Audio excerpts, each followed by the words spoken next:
Balıq bilirsiniz ki, əsasında farel balığı çox incə balıq, həddindən artıq. Başqa balıqlarla işləyəndə, sonra farelə keçəndə siz hiss edirsiniz ki, əllərinizlə ki, farel balığının əti sümükdən tez ayrılır, əti tez didilir. Bir də zalın balığı var. Tez-tez hissə verilmiş versiyası görünür. Yaşıl, beri yaşıl, bir də şamayka. Amma bunların içində ən zəifi farellə xəşən balığı ki, bunlar çox zəif balığı, bir də zalın balığı.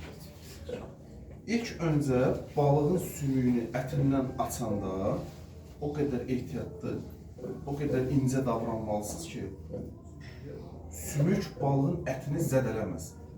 Əgər sümük balığın ətini zədələsə, töküləcək, dağılacaq.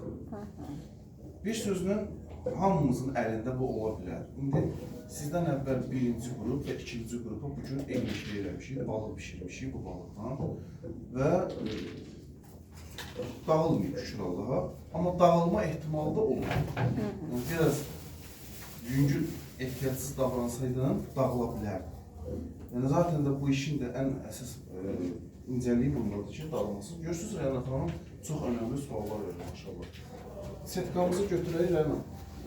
Nərgiz, düzdür, Nərgiz? Öyləşin, əmin yavaş-yavaş.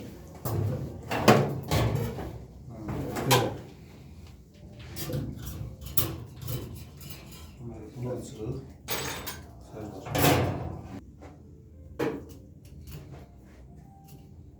Bir olan rakamını açırsın.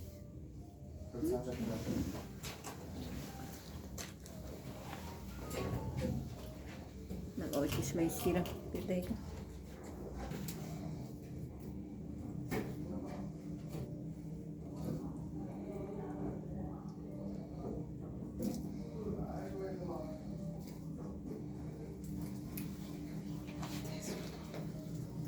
Turşunu da vereyim ona.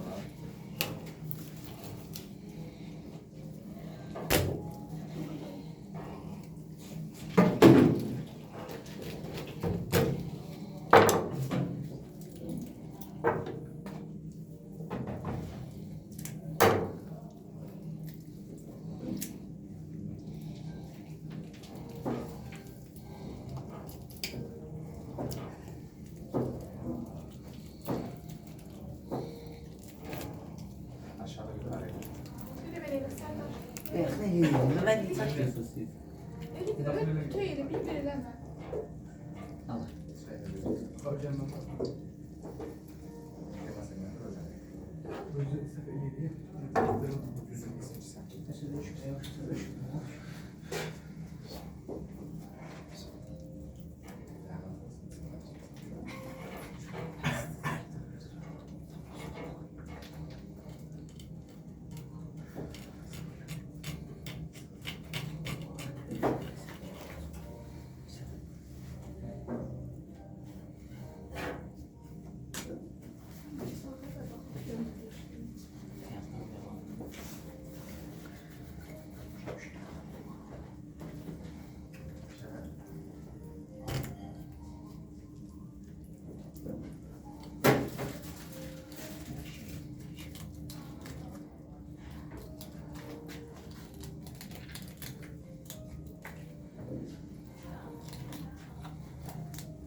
Məsuliyyətli prosesdir.